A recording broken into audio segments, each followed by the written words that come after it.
বন্ধুরে, ভেবে কুল পাও না। বেকারত্ব বাড়ছে কিসের জন্য দেখতে পারছো না বন্ধুরা? বেকারত্ব কিসের জন্য বেড়েই চলেছে। এই যে দেখো, এই যে তোমরা তো মানে কি বলবো, মানারই চেষ্টা করো না। বেকারত্ব যে এইসব কারণে বাড়তে পারে তোমরা মানারই চেষ্টা করো না। এই তো একটা কমজোরি আমাদের, বুঝতে পারলা? এই যে এই গাড়িটা দেখতে পাচ্ছ, দেখো লিফট দিয়ে কি হাই হাই হাই হাই করে উঠিয়ে খালি করে দিচ্ছে।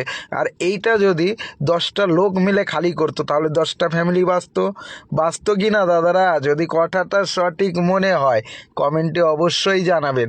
এরকম আরও নানা ধরনের নানা রকম মেশিন যন্ত্রপাতি সব বের হয়ে গেছে, যার জন্য বেকারত্বটাও বেড়ে চলেছে।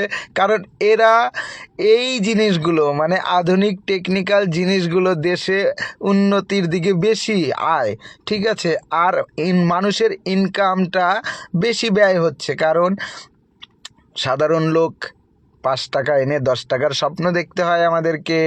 এটা তো অনেকেই জানে না। কালকে আমিও যখন মাল নিয়ে আসবো আমি বলবো না, আমার বাড়ি করার সময় আমি নিজে বালি খালি করব, দিবে না, বলবে অনেক টাইম লাগবে, আমি এইভাবেই খালি করব। তখন বন্ধুরা কিছু বলতে পারবা? তখন তো তোমাকে এর যেটা চার্জ আছে সেটা দিতেই হবে। তাহলে তুমি কামাই করছো 5 টাকা, তোমাকে খরচা দিতে হচ্ছে 10 টাকা, কী লাভ হলো? তাই বলছি এখনো সময় আছে, কিছু আধুনিক করার চেষ্টা করো। সকল বন্ধুদেরকে বলছি কিছু আধুনিক করার চেষ্টা করো। পরবর্তী টাইম যেটা আসছে আরও ভয়ানক হয়ে যাবে, আরও হাহাকার মেচে যাবে, কথাটা মনে রেখো।